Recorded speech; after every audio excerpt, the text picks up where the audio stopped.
A'udzubillahi minasyaitonirrajim. Bismillahirrahmanirrahim. Assalamualaikum warahmatullahi wabarakatuh. Alhamdulillah. Alhamdulillahirabbil alamin. Wassalatu wassalamu ala asyrafil anbiya sayyidina Muhammadin wa ala alihi wa sahbihi ajmain. Allahumma salli ala sayyidina Muhammad wa ala ali sayyidina Muhammad. So, Alhamdulillah. So, hari ni kita bertemu lagi dalam program Asah Minda. Okey, so hari ni hari Jumaat, penghulu segala hari. Hari ni kita digalakkan untuk perbanyakkan selawat ke atas junjungan kita Nabi besar Muhammad sallallahu alaihi wasallam. Allahumma salli ala sayyidina Muhammad wa ala ali sayyidina Muhammad. So, Alhamdulillah, saya jemput anda untuk tag rakan-rakan. Saya jemput anda untuk sharekan dengan rakan-rakan. Okay, kita live hari ini dalam My Life Roza HQ FB page dan juga My Life Roza HQ TikTok.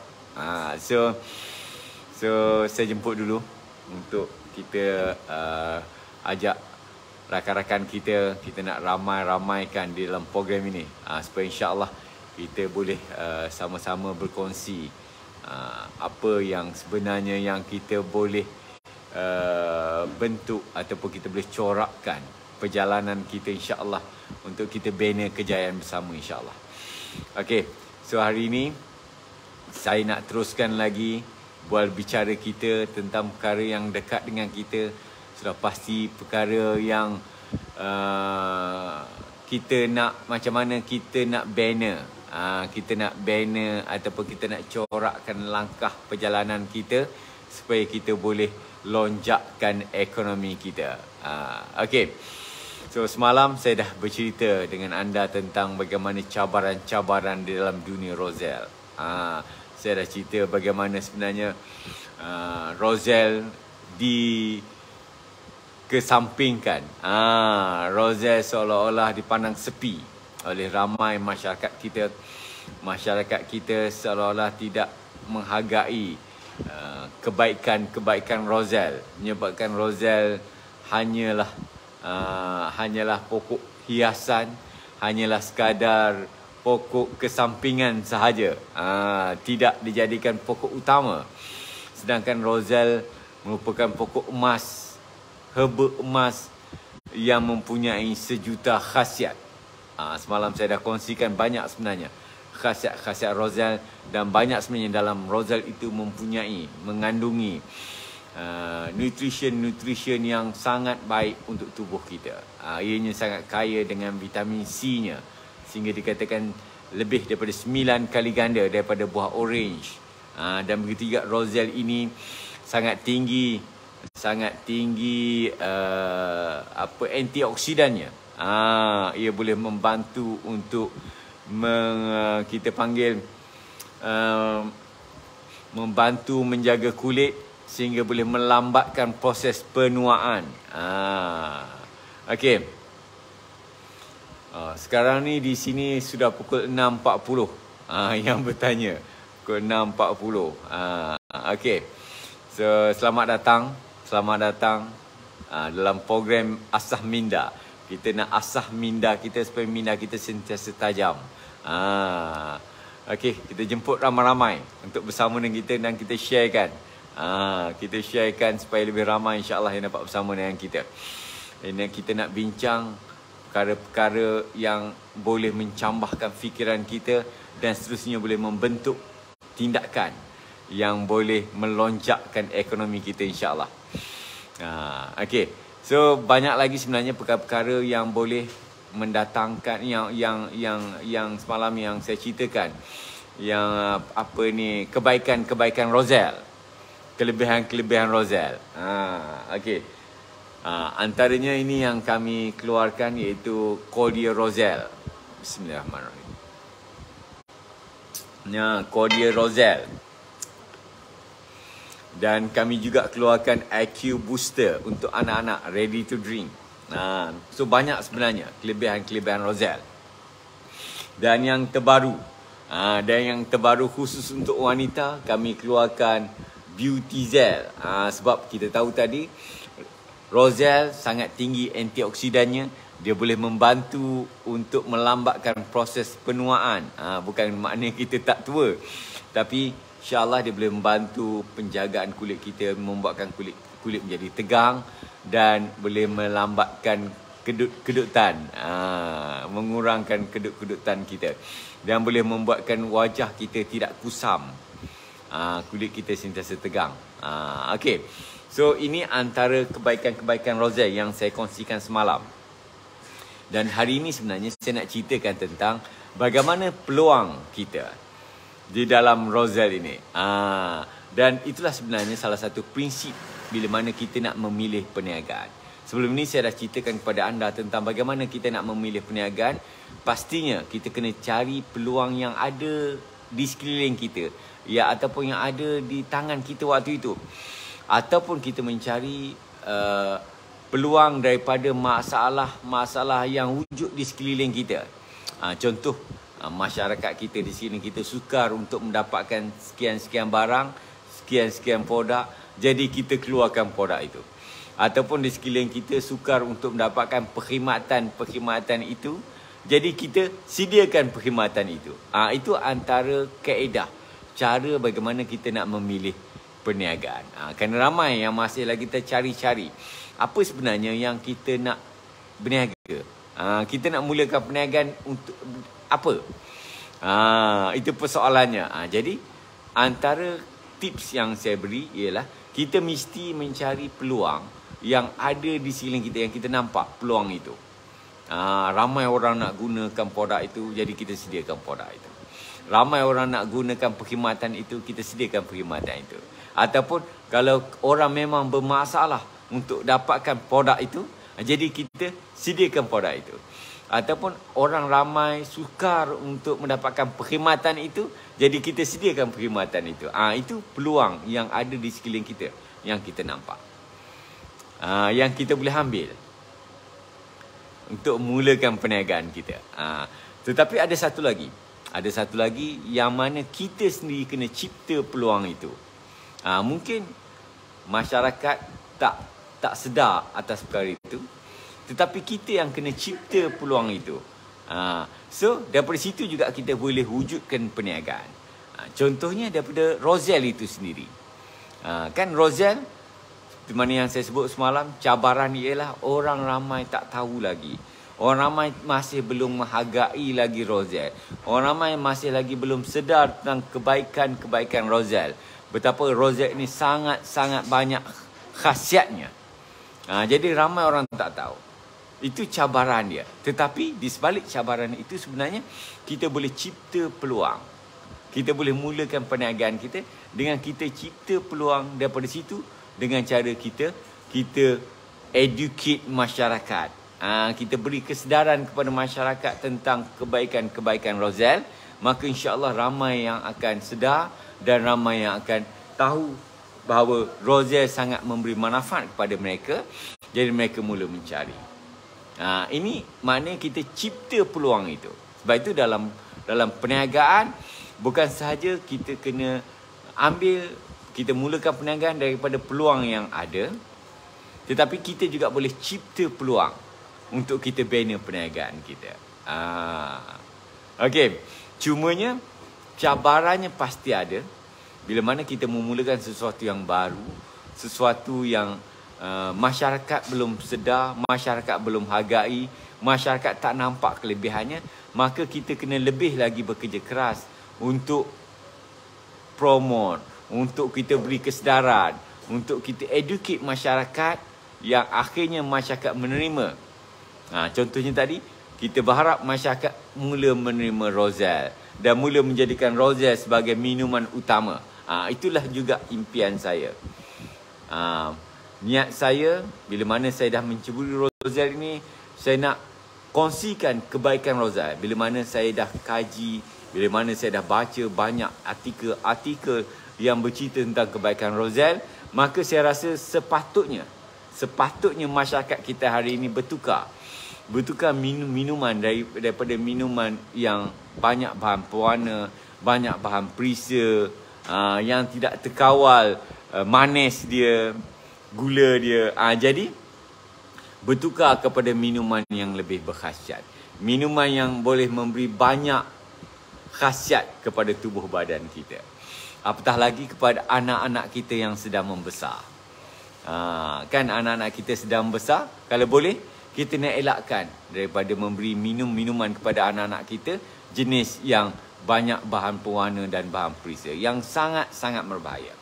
Sebab itu kalau kita tengok banyak juga dalam artikel dah tulis, ramai daripada kalangan kanak-kanak di awal usia 6 tahun sehingga 12 tahun yang dah pun kena kencing manis.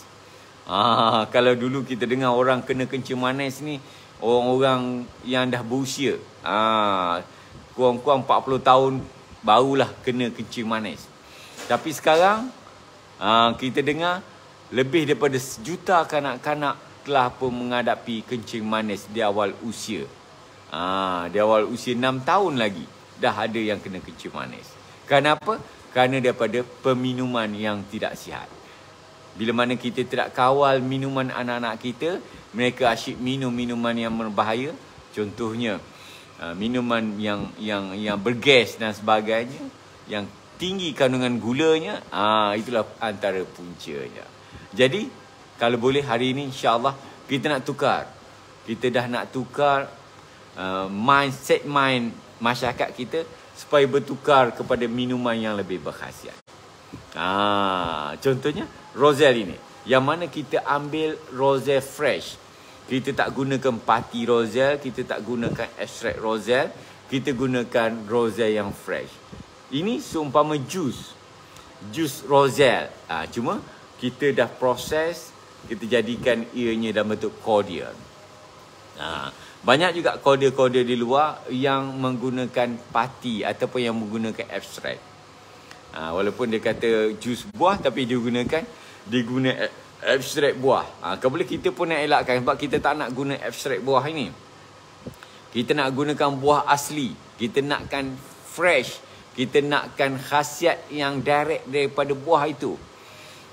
Kita nak nutrition yang ada pada buah itu untuk kita serapkan ke tubuh kita terus. Bukan melalui proses sintetik dan sebagainya. Yang dah banyak kita panggil pencampuran bahan-bahan kimia. Itu sebenarnya. Rasanya sangat sedap. Inilah antara minuman pagi saya. Minuman cordial Roselle. Okey. Dan itu sebenarnya apa yang saya nak masukkan tentang bagaimana kita boleh cipta peluang. Dalam perniagaan juga kita kena cipta peluang untuk kita mulakan perniagaan. Kita tidak hanya sekadar bersandarkan kepada peluang yang ada, tapi kita juga perlu mencipta peluang.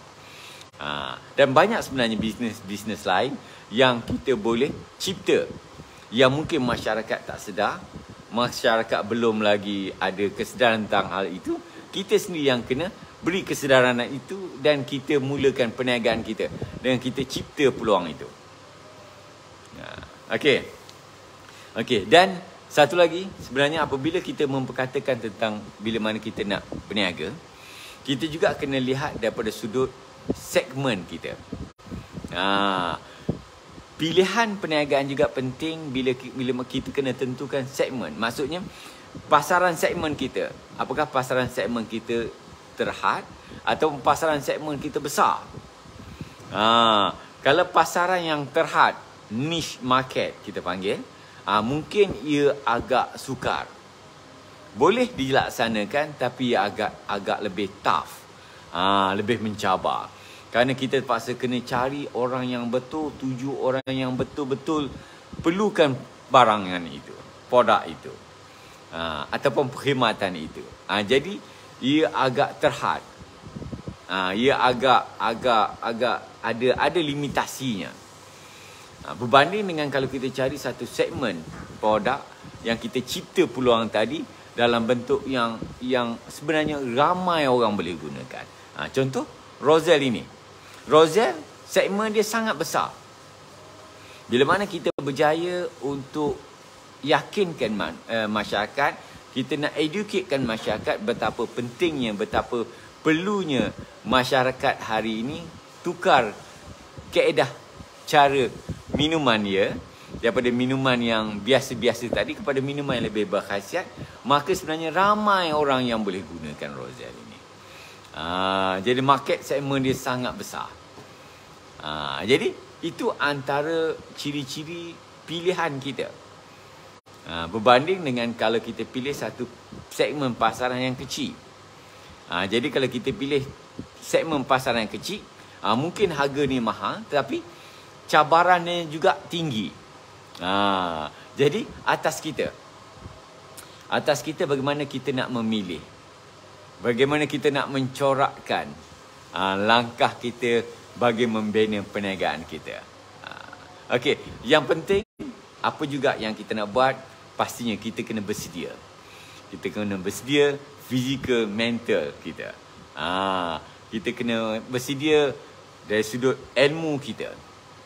Kita mesti kena mendalami dengan detail apa yang kita nak mulakan tadi. Kita tak boleh buat sembarangan ataupun kita sembrono sahaja, tak boleh. Mesti kita kena mendalami dan mesti kita kena pastikan bahawa kita faham apa sebenarnya yang kita nak mulakan tadi. Okey, kalau kita belum ada ilmu, kita kena cari ilmu itu. Seperti mana yang saya dah terangkan, pada permulaan saya juga tidak ada ilmu tentang Roselle ini. Saya juga tak tahu sebenarnya bagaimana Roselle ini. Hatta untuk prosesnya pun saya tak tahu. Sebab itu saya mendalami ilmu berkenaan Roselle. Saya pergi belajar dengan pegawai penyelidik MADI. Kan? Belajar dengan beliau. Beliau tunjuk ajarkan saya, berikan ramuan-ramuan, teknik-teknik bagaimana proses Roselle. Bagaimana nak mengawal Roselle, bagaimana nak menjaga nutrition yang ada dalam Roselle. Bagaimana memastikan bahawa Roselle ini sentiasa segar. Dan semua teknik-teknik ini perlu dipelajari. Dan begitu juga kalau kita nak memulakan sesuatu, kita mesti kena mendalami ataupun kita mesti kena menguasai apa yang kita nak jalankan. Kita tak nak kita dah buat baru kita nak reverse ke belakang. Dah rugi dah. Sebaiknya sebelum kita mulakan, kita kena dalami dulu. Dan yang pastinya dalam ilmu mendalami ini, kita juga kena ada, kita panggil seseorang yang boleh bantu kita, yang kita boleh jadikan dia sebagai tunjuk arah kita. Kerana dalam bisnes memang yang dah saya sebut, paling kita khawatir, paling kita takut ialah kita langgar dinding. Maknanya dalam perniagaan ini kita kena tahu risiko-risikonya. Kita kena tahu apakah cabaran-cabarannya. Supaya daripada situ sebenarnya, kalau perkara tersebut boleh menggugat apa yang kita jalankan sekarang, kita kena elakkan. Kita kena elakkan. Okey, jangan kita ambil risiko kita pergi langgar. Bila kita pergi langgar, itulah yang ramai yang kecundang. Kerana pastinya risiko dalam perniagaan itu pastinya tinggi. Pastinya ada kosnya. Kan? Jadi kalau boleh, kita kena elakkan. Jadi untuk kita mengelak tadi, kita kena ada panduan. Kita kena ada rujukan. Atau kita kena ada seseorang yang akan boleh memberi tunjuk arah kepada kita. Kita tidak boleh malu dalam perniagaan. Kita kena bertanya. Kita kena mencari. Tak boleh orang kata kita nak buat satu perniagaan tadi, kita nak mulakan perniagaan, kita berdiam diri, kita senyap-senyap, kita buat sendiri konon-kononnya. Tak boleh. Mesti kita kena mencari ataupun kita kena menuntut ilmu dan seterusnya, mencari seseorang yang boleh membimbing kita. Okey, so itu antara beberapa tips mungkin yang saya boleh kongsikan dengan anda untuk anda mulakan perniagaan anda. InsyaAllah kita nak membudayakan supaya masyarakat kita dekat dengan perniagaan sebenarnya. Itulah juga niat saya.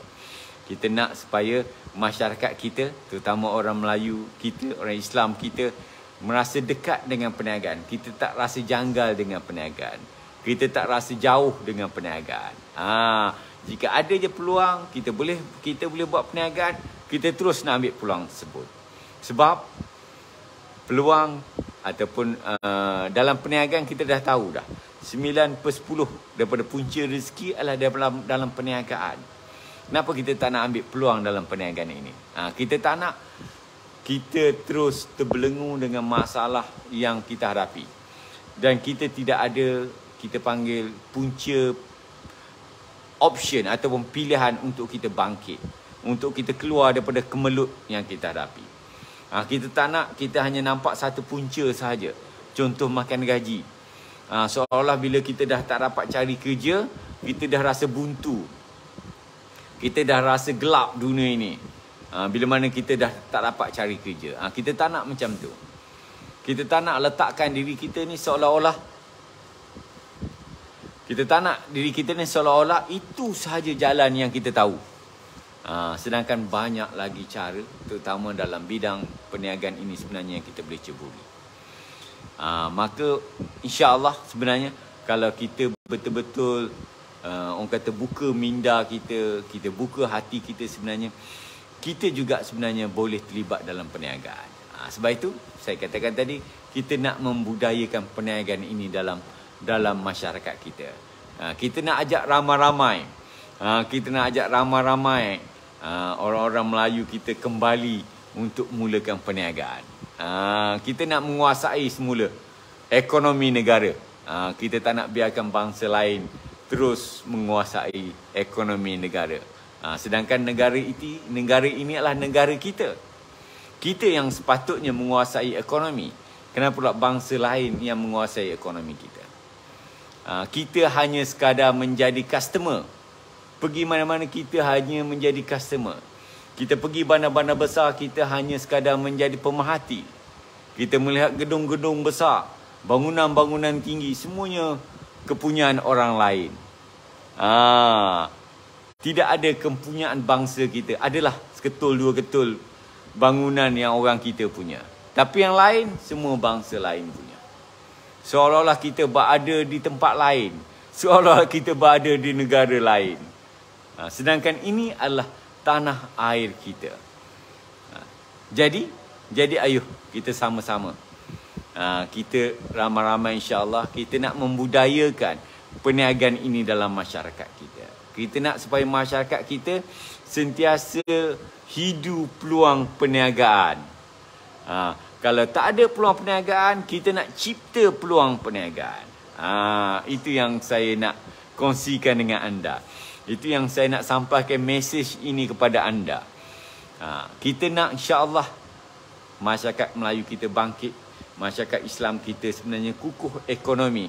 Yang akhirnya sebenarnya kalau masyarakat Islam kita kukuh ekonomi, kitalah pembayar zakat yang besar dan kita boleh bangunkan masyarakat kita. Kita boleh bantu masyarakat kita yang masih lagi susah. Ada yang susah. Jadi siapa yang nak bantu mereka? Pastinya kita. Jadi kita orang Islam kena kuatkan ekonomi kita. Okey? Jadi insya-Allah sebenarnya atas maksud itu juga sebenarnya setiap pagi saya cuba berkongsi dengan anda tentang tips-tips dalam perniagaan ataupun bagaimana sebenarnya kita nak cernakan ataupun kita nak memberi pencerahan kepada apa yang sebenar hari ini membelenggu kita. Kerana sebenarnya kita sendiri yang banyak sangat kita letak roadblock di depan kita. Kita sebenarnya yang banyak sangat dalam selama hari ini kita sendiri yang meletakkan tunggul-tunggul kayu yang sehinggakan kita dah tak nampak dah ke depan. Jadi kita nak buang sikit-sikit. Kita nak buang tunggul-tunggul kayu ni sikit-sikit supaya kita boleh jalan insya-Allah. Kita boleh lalu dan akhirnya kita boleh angkat balik martabat bangsa kita insya-Allah. Okey, so saya kira itu saja perkongsian saya pada hari ini insya-Allah. Kita akan sambung semula perkongsian kita pada hari Isnin. Besok hari Sabtu, Ahad. saya ada program di luar. So hari Isnin insya-Allah kita sambung balik perkongsian kita, dan doakan saya sihat, dan insya-Allah saya doakan juga anda sihat, dan kita terus boleh bersama dalam program ini. Dan saya jemput anda untuk ajak rakan-rakan kita yang lain. Kita nak ramaikan rakan-rakan kita yang lain setiap pagi pukul 6.30 pagi sehingga pukul 7 pagi setiap hari, daripada hari Isnin sampai hari Jumaat, untuk kita sama bincangkan tentang perkara-perkara yang dekat dengan kita. Kita nak bincangkan tentang perkara-perkara yang boleh membangkitkan kita panggil idea kita untuk kita bina kehidupan yang lebih baik, insya-Allah, untuk kita lonjakkan ekonomi kita bersama, insya-Allah. Sekian, wabillahi taufiq wa hidayah. Wassalamualaikum warahmatullahi wabarakatuh.